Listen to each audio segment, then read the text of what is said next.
риёсати ҳифзи муҳити зисти вилояти суғд ва ташкилоти ҷамъиятии гурӯҳи ҷавонон оид ба ҳифзи муҳити зист, оид ба ифлосшавии ҳаво, тағйирёбии иқлиму хавфи он, усулҳо ва роҳҳои ҳалли мутобиқшавӣ маълумоти муфассал пешниҳод карданд.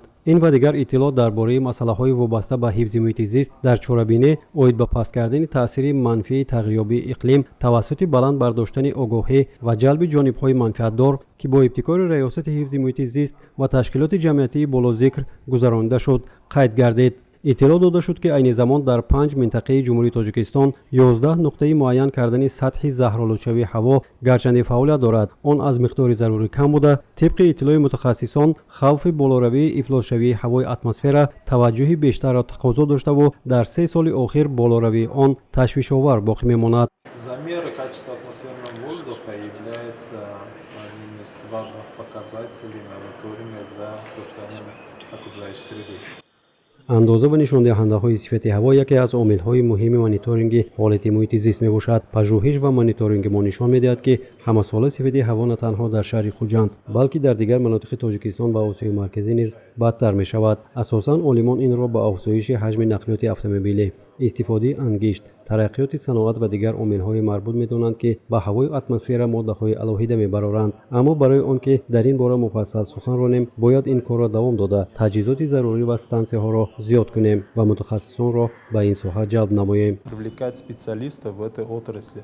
бино ба иттилои масъулин, аз сабаби зиёд шудаи нақлиёт ва дар давраи тирамоҳу зимистон аз ҷониби аҳолӣ, ташкилоту муассисаҳо ва корхонаҳои саноатӣ зиёд истифода гардидани маводи суғд ба заҳролудшавии ҳавои атмосфера сабаб шуда, дар шаҳрҳо кам шудани дарахтон ва гулгашту хиёбонҳо ба он оварда расонидааст ки ҳарорати ҳаво нисбат ба солҳои қаблӣ баланд гардидааст. мутахассисон бар он ақидаанд ки бунёди иншооти зиёд боиси бурида шудани дарахтон ва кам шудани қитъаҳои сабзу кабудизор гардида, доғҳои сурхи дар харитаи шаҳри хуҷанд пайдо шуда аз он далолат медиҳад ки дар ин минтақаҳо сокинон аз таъсири нурҳои офтоб бештар азият мекашанд. барои бартараф кардани ин ҳолат, масъулин пешниҳод доранд ки бояд ҷиҳати кабудизоркунӣ ва шинонидани дарахтони сояафкану ороишӣ тадбирҳои мушаххас ҳарчи зудтар амалӣ карда шаванд. Меры, которые предпринимаются или используются со стороны нашего общества, со стороны наших градостроителей. тадбирҳои андешидаи ҷамъияти мо ва шаҳрсозон на ҳама вақт ба талаботи иқлим ҷавоб медиҳад.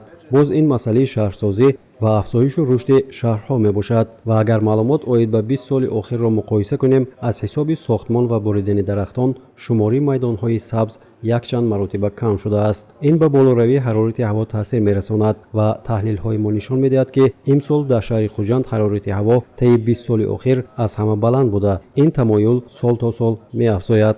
аз ин роҳ, агар мо барои зиёд кардани минтақаҳои сабз ва хунук кардани ҳавои дохили шаҳр чора набинем, вазъият бадтар мешавад. В этом случае ситуация будет ухудшаться.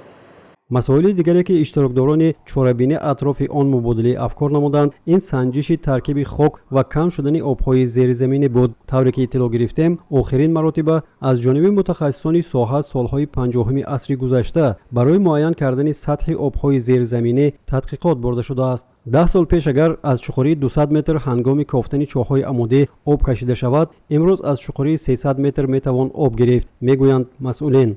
дар самти санҷиши хок низ маълумот на он қадар зиёд аст, чун охирин маротиба корҳои тадқиқотию санҷишӣ тақрибан 20 сол пеш гузаронида шудааст.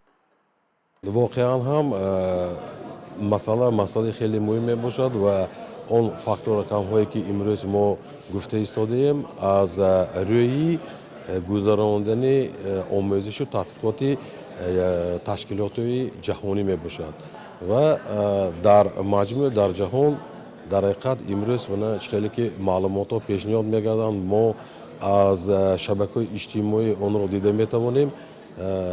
дар ҷаҳон гӯем ки 92% аҳолӣ имрӯз бо ҳавои тоза нафас намекашиданд ва то 7 миллион нафар инсон дар ҷаҳон аз сабаби ифлос будани ҳавои атмосфера ба ҳалокат мерасанд ва аз он 4 миллионаш ба гӯем ки минтақаи осиё ва оқёнуси ором рост меояд ва албатта ин рақамҳо ба ташвиш меорад ва мо имрӯз фикр карда намода кор ва на фақат фикр, ман фикр мекунам ки мо аллакай як қатор тадбирҳои чораҳои андешидамо зарур аст. масоили болозикр номукаммалии корҳои санҷишии мақомоти дахлдорро нишон дода сабаби ин ҳолатро масъулин дар намудани таҷҳизоту дастгоҳҳои зарурӣ, мутахассисони тахассусӣ ва имкониятҳои маҳдуд арзёбӣ карданд.